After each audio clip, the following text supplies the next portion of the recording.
This is Jerry Fry, audio historian of Pacific Pioneer Broadcasters.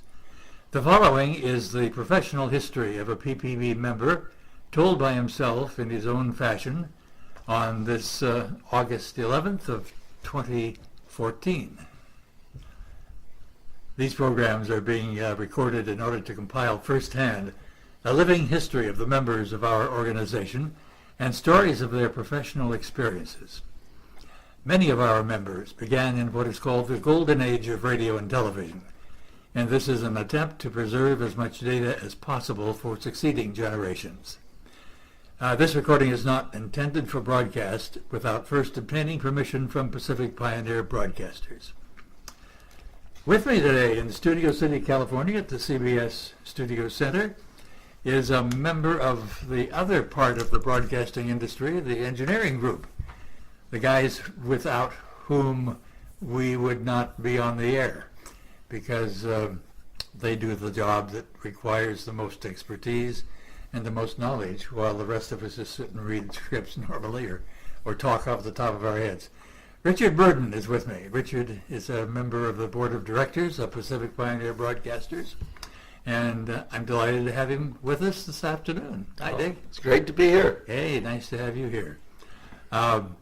You are a sort of a anomaly for me, because I don't think I've recorded any other engineer. You're the first one, so I'm glad we're still around. I'm glad to have you here for that. Okay, let's start way back at the very beginning. Where were you born? When? And tell us a little bit about your childhood. I was born in Mount Kisco, New York. Mount Kisco is it's about 40 miles north of New York City. It's a small community, about 7,000. Mm-hmm.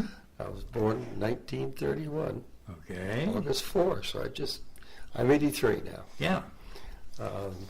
So I was born and raised in the little community of Mount Kisco.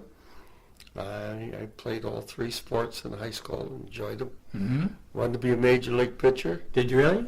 Yeah, well, I didn't come close. That's not far. Yeah, well, I used to go down to the ball games, but when I got in college, I played college ball, mm-hmm. and I realized I wasn't quite the pitcher I was in high school.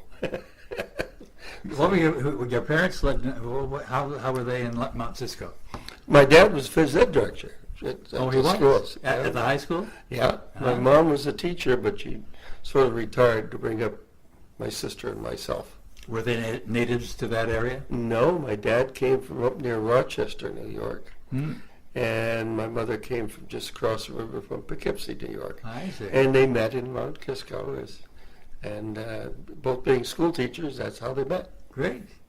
And you had a sister, you say? I had one sister. She was a couple of years younger than me. Uh-huh. Okay, very good. So, high school and college. You went to college, or? Yeah, I spent a year at Lafayette College in Easton, Pennsylvania. Mm-hmm. But an economics major, believe it or not. Oh, were you really? Hey. Yeah. And now? Well, my guidance teacher in high school they give all these tests, and they said, you have organizational skills, you should be doing something different, and mm-hmm. you're interested in broadcasting, which I had in high school. Oh, you were interested at that point? Yeah. Uh-huh. Oh, yeah. I had a wire recorder. I actually cut records. I had a Presto. Did you? Yep. I still have the Presto. I'll be darned. Yeah. One of the old wax discs, or? It was the old acetate. Acetate discs. Yeah. Uh-huh. Yeah. And that should go to the PPB museum, because I have no longer cut records. No, I suppose not. Okay, at what age did you get interested in the broadcasting show? I was 15, 16, I was interested, yeah. I loved the, that was the golden age of radio. Yeah, right. And I just loved it. You loved listening to the radio? Oh, sure. And you wondered how it happened? Oh, yeah, my dad took me down to a show in New York. It was a breakfast show. Mm. And I'd heard this announcer, and I just envisioned it being about 6'4", a big, deep voice. And when I got there, he was about 5'4", maybe 100 pounds, and I'm saying, radio is an illusion. I fell in love with it. That was the way with radio, wasn't it? You had this mental picture of what you were listening to. I thought it was just wonderful. Yes. Yeah. So I got into the tail end of it when I went to college. And the college had a little carrier cart radio facility. Mm-hmm. And I volunteered to be an engineer there. So I had my chance to play radio there at college. You had no interest in being on the radio. You wanted to work behind I was the the scenes. engineer type of guy, yeah. Uh-huh. I got a very interesting situation come up. It was just about Christmas time when I was there. And I got this call from the radio station downtown. And they said, we're supposed to broadcast the college choir tonight, but we have sickness in our engineering staff and can't supply an engineer. Can someone there do it? And I'd done it for their little college station, so I said, yeah. I agreed to do it. Mm-hmm. They set up their equipment, and I set it all up and called the engineer, and I said, Jerry, I said, I'm ready to run my test. He says, no, kid, he says, you don't understand. I says, understand what? He says, we're picking it up off the network. Your feed goes to NBC New York. Oh. Now, you're calling the wrong person. And I'm saying, you're letting an 18-year-old kid feed the network? For heaven's sake. And he says, I have licensed people at my transmitters. Huh. So that was my first shot. Gee. That kind of changed my mind. I'll bet. Well, what an experience. What an experience. Yes. 18 years old. Gosh. And I did some dance band stuff for them at one time. And How many radio stations were there in Mount Kisco? well, this wasn't Mount Kisco. It was in eastern Pennsylvania. Oh, Eastern There was no radio stations in Mount Kisco at that time. Ah. That came much later. I was involved. I owned one, or owned a part ownership in one, and I knew the people that owned the other one. So what station did you listen to as a kid? Oh, they were, well, it was WEAF, which was NBC, which then turned to WNBC, and now it's WFAN, I guess, and WCBS. And it was, oddly enough, at that time, the CBS station was called WABC. Really? Yeah, and then they took the call as WCBS, and the ABC station, which was WJZ, after a few years, caught the WABC. Took those call letters. That's amazing. Yeah, kind of interesting Yeah. change, yeah. But I listened to all those stations. Of course, I listened to the ball games, and we were in high school, you listened to all the WNEWs and WMGMs. And All WGMs. out of New York City. Yeah. How far away was Mount Kisco from there? 40 miles, just due north. Yeah. So Yeah. you had good signals, obviously. Oh yeah, yeah. Yeah. And a short train ride into the city. So, Uh-huh. Gosh. so I left Lafayette after 1 year because I really decided I wanted to get back into broadcasting. And they didn't have anything at the college that offered me anything. No. They had engineering, but it was basically power, you know. And so I had a chance to go to RCA Institutes in New York. Mm-hmm. It was a solely owned school owned by RCA. And I enrolled in their courses for broadcast engineer. And it was a commuting. I commuted from home. Mm-hmm. I'd catch an early train. Great. There were 5-hour sessions. There were 5 days a week. Wow. What kind of courses were they teaching? What was Well, basic electronics, Electronics and and- you get into transmitters and how these things. I remember one of my instructors coming to class. He had a slide rule under his arm, and he says, "Today we're going to design a transmitter." Oh my gosh. And that's how we did it. Wow. That's how we learned.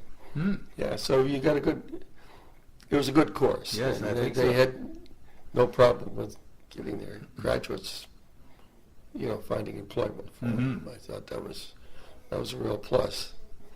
Did you come out of there with a first phone license then? Yeah. Yeah. Yeah, they required that. Mm-hmm. And but then the next thing came, I had 2 nice jobs. One with I had 2 offers. One with Voice of America, and the other with NBC.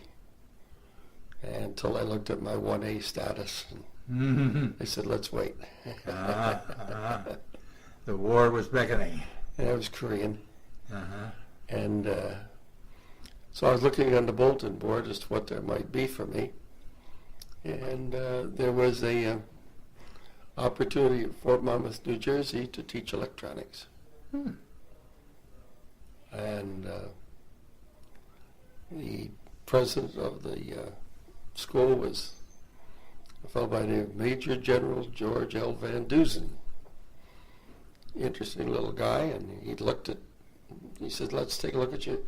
He says, are you interested? And I said, yes. He says, let's see your records.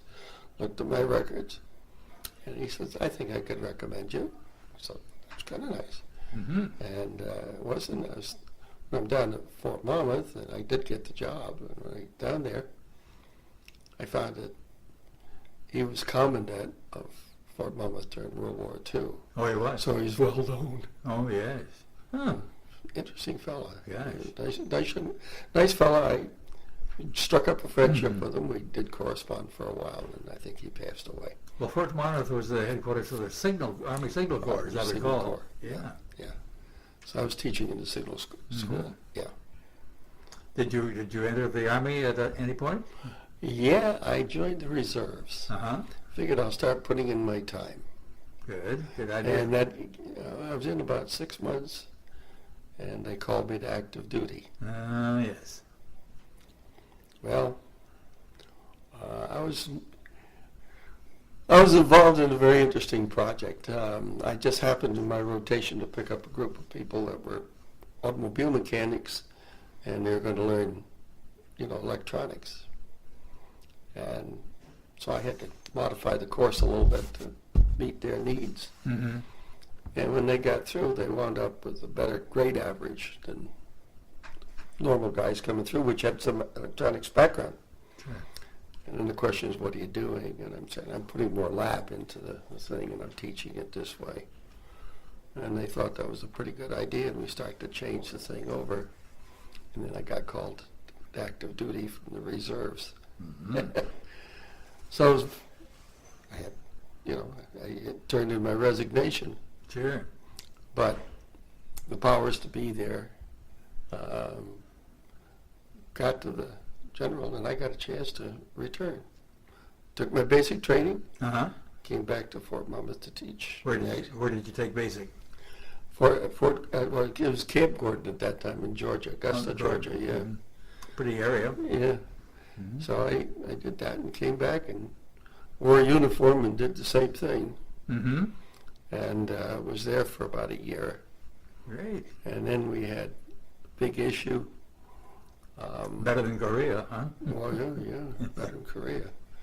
Hey, you're probably aware of the Army McCarthy hearings. Yes, indeed.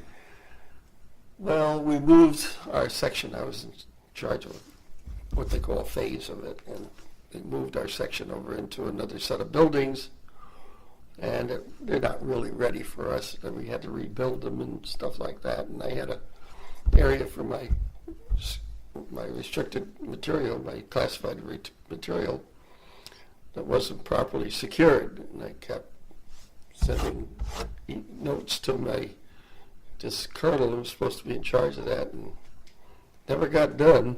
And then I asked for help in building these facilities because we had kids and we didn't have stuff together. They gave me help, but they gave me the guys that started that whole Army McCarthy thing. They took them out of the labs. They didn't tell me that what these guys were, and of course they found my unsecured area. Mm-hmm.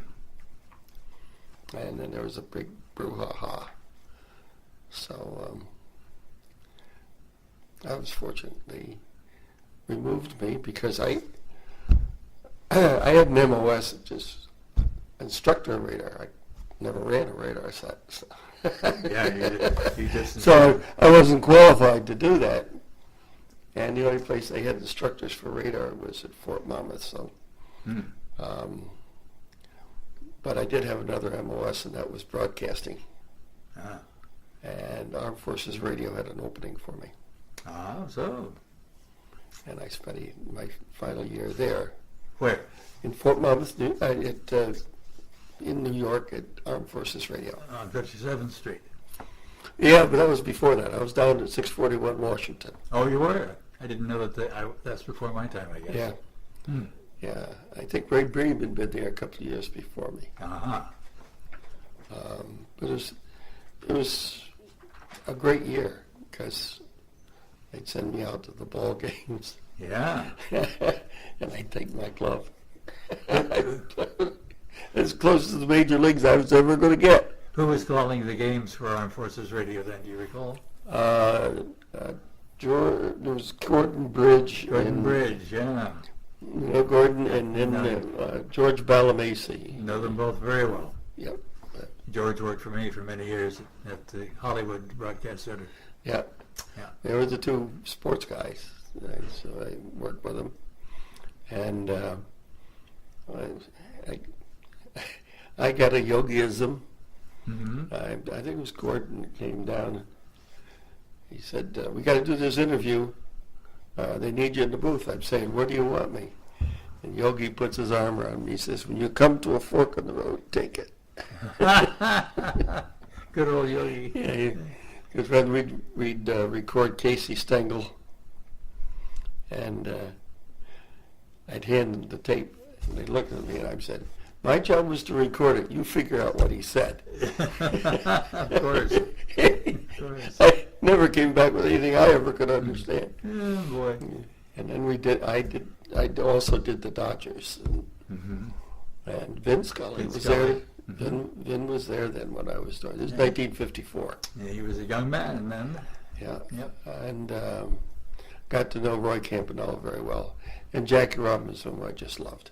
Oh, just the nicest man I've met. You know, he's really super person. Sure.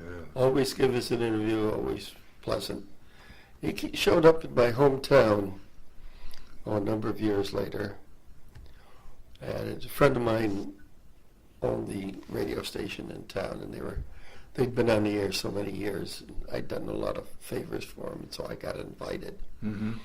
And I came in, and fellow had the Ford agency, was there with this young boy, and boy had a ball. He says, I hear Jackie Robinson's here. And I said, well, yeah, I understand he's here. He says, maybe if I'm lucky, he'll come out this way and he'll sign the ball for me. So I had a way of getting backstage. Went back and I found Jackie, and I said, there's a young boy out front with a ball. He says, he'd like me to sign it? I said, yeah.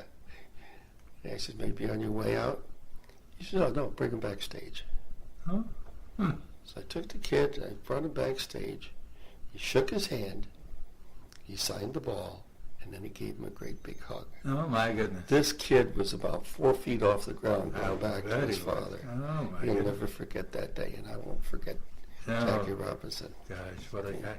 What a guy. Yeah. What a guy. He told me, he says, I had two friends, my wife, Branch Rickey. Yeah. That's what he had. I just watched the movie 42 last Yeah. week. Hadn't Yeah. seen it before. Yeah, I went to see it because I want to see how they Of portrayed course. him. Yeah. Pretty accurate, do you think? Yeah, he's very accurate. Yeah, Mhm. yeah. Yeah. Nice man. Yeah. Nice man. I'm trying to think of there was another fellow in the Armed Forces Radio New York office. Tall fellow, totally bald. That wasn't Gordon Bridge. No. Well, Ball was, yeah, he was bald. Was Yeah. Bridge bald? Yeah. Okay, and Balamasi was too. Yeah. They're both bald. Yeah. It seems to me there was another fellow. Can't remember his name. Anyway, beside the point. So how long were you with them? I left them in 1955. You actually lived in New York City at that point? I commuted from Mount Kisco. Okay. I mean, yeah, well, I mean, you had the choice of getting an apartment or Yeah. commuting. They gave you money to do that. So So you lived at home and came Yeah. in. Why yeah, not? yeah. So when I had my days off, I had all the things I'd like to do. Right? Sure. So I had that, and then when I left there, I drove a school bus for about 3 months because I had nothing to do. I had a job offer with a company called General Precision Laboratory, Mm-hmm. and I was there to design circuits. And I designed circuits, and I wrote tech manuals, and systems design. I go to the gamut. Hmm. But I you get tired of doing the same thing over and over and over again. And I got very interested. This was the hi-fi era. Mm-hmm. 1950s, 50 to 60s, Yep. somewhere in there. Yeah. And Hi-fi, no stereo yet, just hi-fi. no, stereo comes later. Yep. Anyway, I had friends in that, and I had a fellow by the name of Bill Halstead. Bill was an inventor, and he had a company, and he worked with multiplexing. And he was the guy that, what we know as the SCA, he was the one that, he'd worked with Major Armstrong, and they had this concept, and Bill was the one that got it through the FCC. So he was Mr. SCA.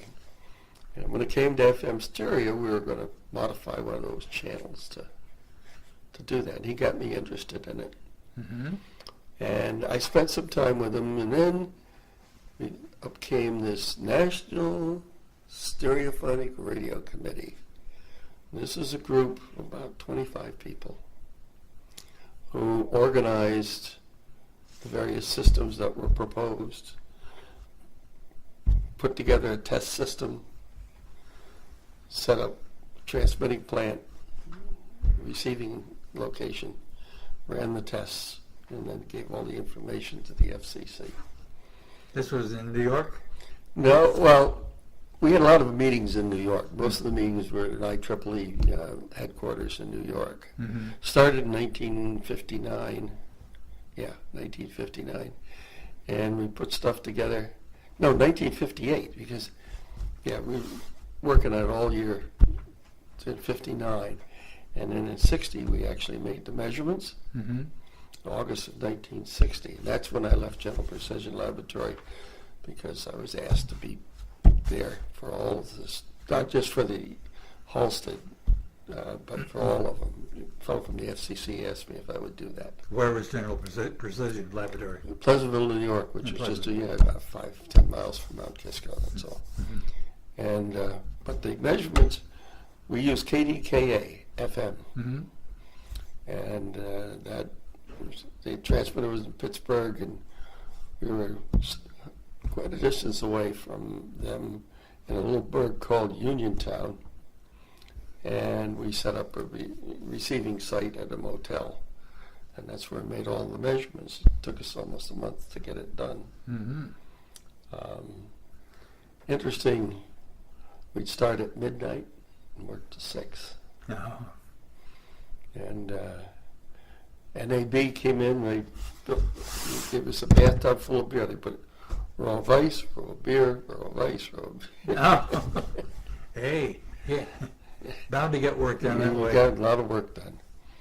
But we made all the tests. There were 6, there was originally 14 systems submitted, 6 were tested, and then the FCC made the choice from the data. Mm-hmm.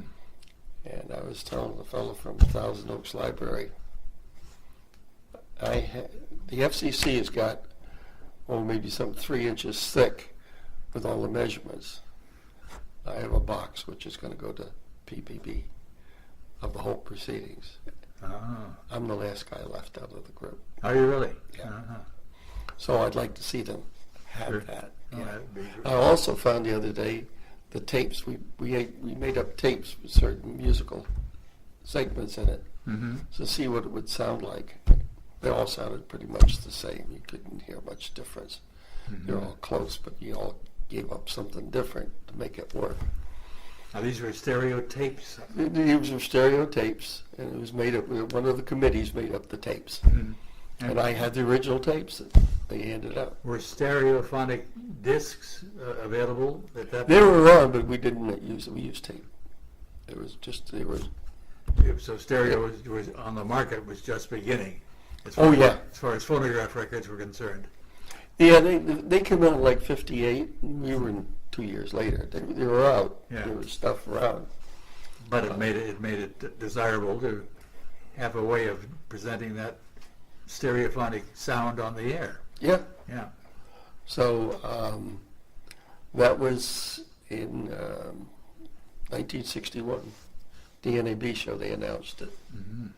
And that made a lot of work for me.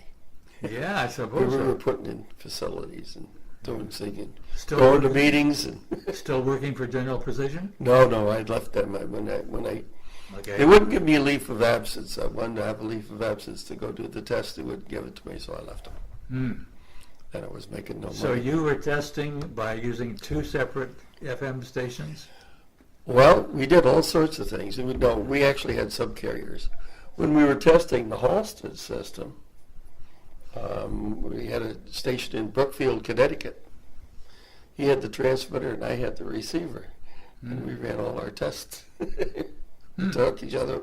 We'd find time and he'd play stereo records. Of course, people didn't know. Yeah. They didn't know it was in stereo. No, of course not. So that was our test. I think we did some at WIP in Philadelphia as well. We came out here and did some stuff with KCBH, which then turned into be KJoy, and then I don't know, KSYR now or something. It's up on the hill here on off Laurel Canyon, between Laurel and Coldwater Canyons. Yeah, the tower. Yeah, that's the one. We ran tests up through there for a while. Mm-hmm. So I bounced around the country running tests. Boy, I guess. How would you do that? You go to the station and plug your system into the transmitter? Yeah, we set it up, Wow. plug it in. And it was interesting because some people were running AM and FM, Yeah. and some people were running two FMs. Our system was kind of compatible with both of them, and nobody else's really was compatible with that kind of stuff. Mm-hmm. But it was an interesting time because you had everybody was interested in what you were doing, Yes. and I made a lot of friends. I mean, Yeah. Avery Fisher was a good friend, and Sam Morantz. Rudy Bozak was a personal friend, but he made a lot of speakers. Worked with him for years, did some design work for him. And Emery Cook. Emery was an interesting guy. He came up with an old stereo record where he had two phonograph pickups going across the thing, and he had two sets of grooves, and it played stereo. That kind of interested me. I had one of those things. I think I still got a couple of discs laying around. But Gee. yeah, so it was an interesting time to grow up. Yeah. And the hi-fi industry was very active, and I had a lot of fun there doing that and getting involved with those people. We had a group. Well, in the hi-fi industry, they're doing recorded versus actual performance. They put up loudspeakers and microphones and stuff. And a fellow by the name of Briggs from Wharfdale did one in New York at Carnegie Hall. Then we wanted to do an organ, and then Avery Fisher did one down in Philadelphia Symphony Hall, I guess it was. And he invited me, and we went down, and he said, I want a round table. He says, I don't want anybody to be at the head of it. And I'm sitting, I got Eugene Ormandy on one side of me. Oh, my God. It was wonderful. Then we did our one at back in my hometown with a big pipe organ out of the church. Mm-hmm. And there were spots that you couldn't tell whether it was tape or the organ. Mm-hmm. You get in close, you could hear the tape disc go in and out. Oh, yeah. You get way in the back, you couldn't tell mono from stereo. But in the middle of the church, it was pretty good, very good. It was interesting. It was considered a hi-fi milestone. These are all fun things. I mean, Now, how many people were on your team developing this stereo system? there's just Bill Halsted, myself. Just we the did two of you. yeah. Mhm. There were 25 of us that were actually on the committee that worked on all the measurements and stuff. Right. But Were there others out there developing similar systems but different? well, yeah, as I say, we originally started with 14, Mm-hmm. but only 6 decided to stick into it, that they had something that was considerably different. Yeah. So, so those are the ones. But you're always giving them something. Excuse me. Yeah. Once the testing was done, then the next step was what? Get The FCC took the data and made the decision. Right. When they were the only ones that made that decision. It was interesting. I also worked on the TV stereo when they. Oh, did you? In fact, there was only two of us that worked on both. There was Carl Eilers from Zenith and myself. There was only two that worked on both. And when we did that, we put together a consensus that the FCC adopted. Mm-hmm. So we made the decision for them. That was different. So it went through fairly easily? Oh, yeah. Yeah. Put a stamp of approval on it, that's it. Yeah, great. Unlike these days where it takes forever in the day to get something done. The interesting thing about it is we sat down as a group, and I remember them, what we had to do is we had to take a little bit out of the spectrum to put the subcarrier in. Mm-hmm. And in TV, you had the same amount of space to put it in, but we only used one small portion instead of swinging what we call 75 kilohertz. Mm. It's only 25, and that goes back to where there was some problems with receivers, and they backed it down to compensate for the receivers. Mm. And when they were going to go to the TV stereo, they wanted to back down this, it was operating 1/3 of what the other one, what FM did.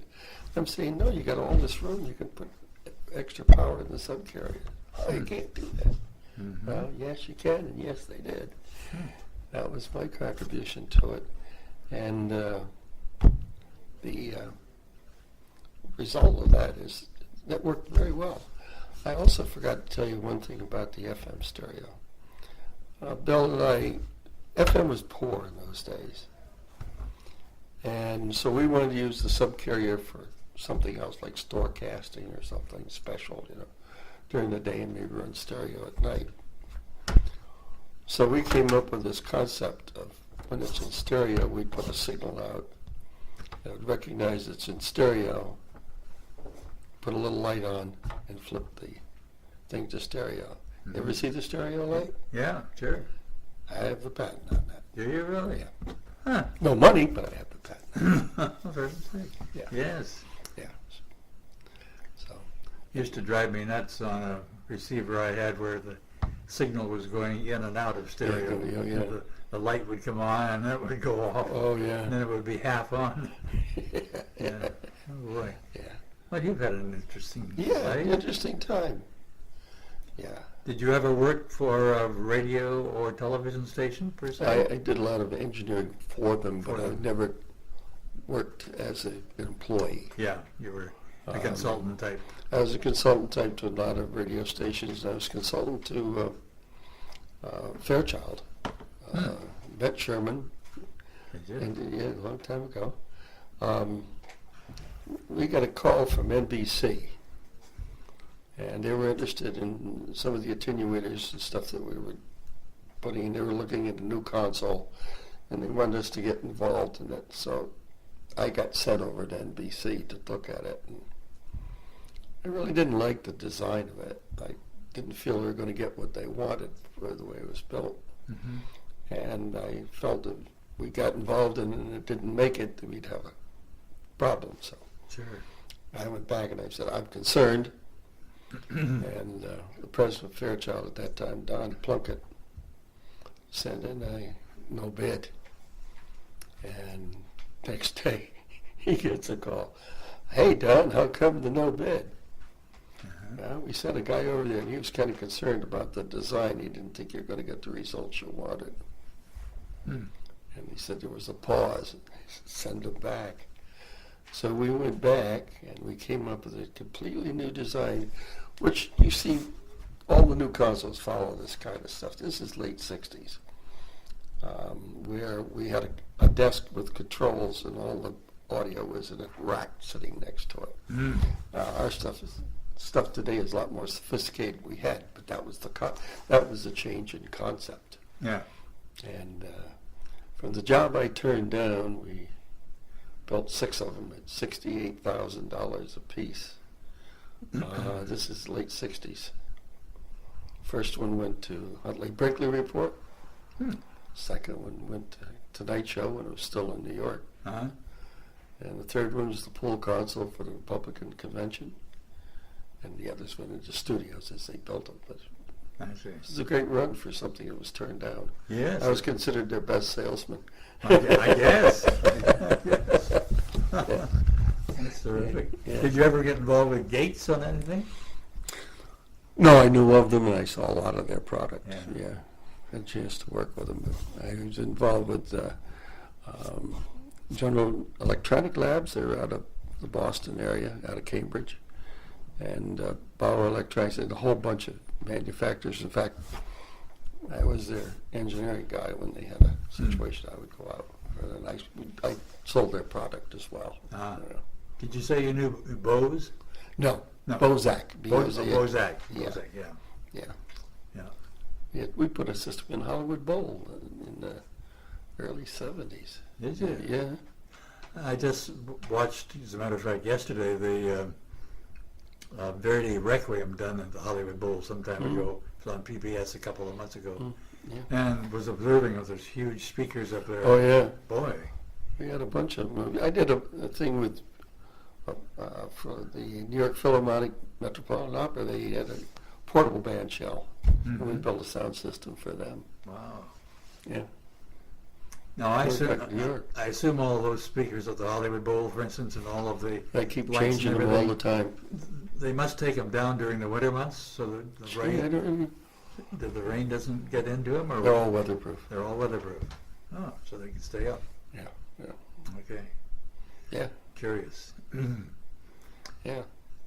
So you got FM stereo on the air. It became very popular after the initial phase of classical music and Oh, yeah. and strange programming. I remember all that. Yeah. And then eventually became a big competitor of AM. Yeah, I remember when AM was king. Yeah. FM stereo made a big difference. Yes. It made a big difference. Yeah. So that was a reasonable contribution, I guess. Yeah, I think so. I think so. So then what happened to Mr. Burden after he left that Well, kind of activity? I came out to the West Coast and What brought you out here? Los Angeles Airport. Cliff Moore, who was the at that time was the general manager of the airports, was looking out of his sixth floor office and says, if I could only talk to these people, I could get traffic squared away. And he found Bill Halstead, who had done some of this stuff on the George Washington Bridge for the World's Fair, and found the name, and Bill got me involved. Bill was getting elderly at the time, and he asked me if I would come and work on it. So we came out and we built the system up, got involved in a very interesting portion there. They assigned us 830 on the dial. It was a buried cable in Century Boulevard, and that emanated a broadcast signal. And the interesting thing was it worked fine, except that when we were fussing with the dial, trying to find 830 on the slide rule dial, we had a couple of fender benders because you're playing with the radio and not That's watching right. where you're driving. Yep. So Federal Highway was very interested in what we were doing at the time. And so I called the guy. I said, this is what's happening to me. I think we got a great system, but I think it's a traffic hazard. What do you think? They agreed. And so I went back to the FCC and I said, can we get 540 on the dial? Because there's no 540 here at the time. Yeah, you can't. It's a Mexican clear. Oh, crap. So we went out and we made all sorts of measurements with our radio system at 16, 10, and 530 to see if radios would tune it. Mm-hmm. Found out they did. So I said, wonder. So I check into 530. It's used at airports. Can't find it used anywhere at any airport. So I've only used it one time, but it's still assigned. So I asked if I could use it at LA airport. 5:30. Yep. And it came back, yeah, we can. Hmm. And that's where the 530 comes from. I see. And the work that we did came into what's known as the Travelers Information Service. You see them all over the country now. Yeah. It started here, and that's how it got started. Did you have a patent on that? No. I got recognitions, though. I got lots of recognitions. I need another wall in my office. Yeah, but recognition doesn't pay the bills. No, I've been recognized more than I've been paid. Let me put it that way. Oh, boy. But that's part of it, you know. Yeah. I'm still on the National Radio Systems Committee, and you don't get paid for that. That's you try to give to that. Sure. If you've got an idea, they can help. Mhm. That's what you're there for. What other organizations? Oh, I got a whole belong to? bunch of stuff. I was on the FM Stereo Committee, the Television Stereo Committee. I'm very involved with the Society of Broadcast Engineers. Mhm. I'm a certified broadcast engineer. I'm a fellow of the AES, and I'm a fellow of the Society of Broadcast Engineers. One of the interesting things is I'd gone to an NAB, this is about 2005, and I was helping a guy in the booth, and I got a couple of friends of mine from the Society of Broadcast Engineers. You going to be at the meeting tomorrow night? Yeah, I'll be there. Maybe a little bit late, but I'll be there. Oh, come early. They want you to come early. And I had a couple of you. So finally I told the guy I was working for, I said, I'm going to come, leave a little early. So I come out of the exhibit hall about 10 minutes to 5, and there's a fellow waiting by the door. Hey, you going to the meeting? Yeah, let's go to the meeting together. It's from New York. John Lyons from New York. He says, let's get on together. So we talked because we'd been friends for so many years, but had been out on the West Coast for a number of years. And he said, we got to the door, and he said, let's sit up front. Okay, we sit up front. And about 2/3 of the way through, the president said, tonight we're honoring somebody for 55 years of service to the industry. And I leaned over to John. I says, that's somebody my vintage. And the next thing I knew was I heard my membership number called and my certification. What the hell's going on? And John started to grin. That was the surprise. You were the guy. They've always had it in the program before, Mm-hmm. but this one they did as a surprise. There's only 9 of them in 50 years. Oh, really? I'm number 7. Hmm. And what was the award? It's the Lifetime Achievement Award. Okay. And very nice words on it. Mm-hmm. But boy, I mean, and then you hear the litany of your life, and then somebody says, would you please come to the dais? When I come down the aisle to get up, here's my daughter. They flew her in from Portland, and I lost it. Oh my gosh, yes. I lost it.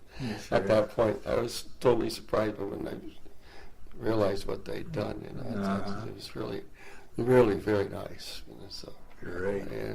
What a nice surprise. Yeah. They surprised 2 other guys since. Yeah. It's kind of nice. It's nice to be recognized for what you've done. Of course. Of course. Yeah. And you've done a lot. Yeah. Yep. I've had a lot of fun. Mm. I'm still doing things. I'm still getting involved. Good. I go to the office every day for something to do, and Oh, do you? You maintain an office, huh? Yeah. Good. I got Excellent. projects. Yeah. Excellent. Keep doing it. Okay, what about your personal life? You married man? Yeah, I got married late in life. Got married to my secretary. Did you? Yeah, I'd known her for quite a while. Mm-hmm. Got married to Joni. What And year would that have been? That was December 1970. Okay. And we have 2 children. Mm-hmm. And daughter and she lives in Portland, Oregon now. Mm-hmm. And Billy's Dr. Billy. He lives down in Redondo Beach, and he's an ER physician at Long Beach Memorial. Good. So I get a chance to see him a little more often because he's Uh-huh. local. Sure. So. And grandkids by now? I got 3 grandkids and 3 great grandkids. Great grandkids. Yeah. My gosh. Yeah. That's kind of surprising considering you got started late Late in life. Well, the boys got active early in yeah, life. they got married early. Yeah. Oh my gosh. Yeah. Well, that's terrific. Oh. Well, I've enjoyed talking with you, Dick. Well, thank you, Jerry. It's just been terrific to I'll hear leave your it. life story. Can I have Well, that? By golly. Biography of Richard W. Burden. Sounds very formal, Yeah. but it's not a formal guy I've been talking to. It's been a very down-to-earth guy. Richard Burden is on the board of directors, among other things, in this particular organization, Pacific Pioneer Broadcasters. We've been speaking with him in Studio City, California, on this August the 11th of 2014. And my name is Jerry Fry. I'm the audio historian of Pacific Pioneer Broadcasters, and thanking you very much for listening.